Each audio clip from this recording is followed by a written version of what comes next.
দেখুন আজ আমি রান্না করব পাঙ্গাস মাছের তরকারি ঝোল। টমেটো কুচি করে রেখেছি, আদা রসুন পেস্ট করে রেখেছি, ধনেপাতা কুচি করে রেখেছি। চলুন রান্নাটা দেখাই। কড়াইটা চাপিয়ে দিয়েছি, গরম হোক। কড়াইটা গরম হয়ে গেছে, আমি তেলটা দিয়ে দেবো। এবার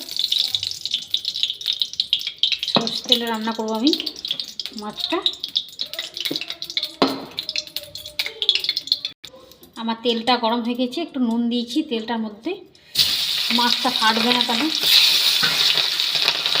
মাছটা তেলে ছেড়ে দিলাম। মাছটা উল্টে নেবো আমি ভাজা হয়ে চাচ্ছি। আমার মাছটা ভাজা হয়ে গেছে, তুলে নিয়েছি। মাছের তেলে আমি জিরে ফোড়ন দিয়ে দিলাম একটু, আর কুচনো টমেটো দিয়ে দিলাম। আমার টমেটোটা নরম হয়ে গিয়েছে, আমি এবার আদা রসুন পেঁয়াজের পেস্ট দিয়ে দেবো 2 চামচ। এই দেখুন 1 চামচ, 2 চামচ। মশলাটা কষিয়ে নেবো ভালো করে। আমার আদা রসুন থেকে তেল ছেড়ে এসছে, আমি এবার জিরে ধনে পাউডারটা দিয়ে দেবো। জিরে গুঁড়ো 1 চামচ, ধনে গুঁড়ো 1 চামচ, ঝাল লঙ্কা গুঁড়ো 1 চামচ, হলুদ গুঁড়ো 1 চামচ। মশলাটা আমি কষিয়ে নেব। কাশ্মীরি লঙ্কা গুঁড়ো দিয়ে দিলাম 1 চামচ।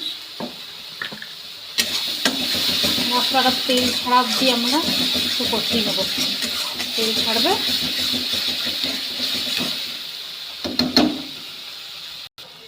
দেখুন আমার মশলা থেকে তেল ছেড়ে এসছে, আমি এবার জল দিয়ে দেবো।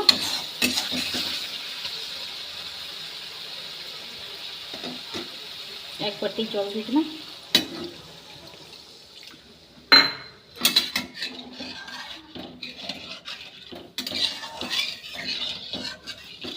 ঝোলটা ফুটতে আসা অবধি আমরা অপেক্ষা করব। আমার ঝোলটা ফুটে এসছে, এবার আমি মাছটা দিয়ে দেবো। যদি আমার রান্না ভালো লাগে অবশ্যই একটা লাইক কমেন্ট শেয়ার করে দেবেন দাদা। এবার মাছটা দিয়ে দিলাম, ধনেপাতা দিয়ে দেবো ওপর থেকে। ওপর থেকে একটু গরম মশলা ছড়িয়ে দেবো, তারপর আমি নামিয়ে নেব।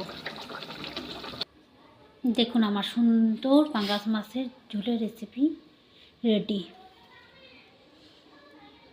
কত সুন্দর হয়েছে, কালারটাও কত সুন্দর এসছে দেখছেন।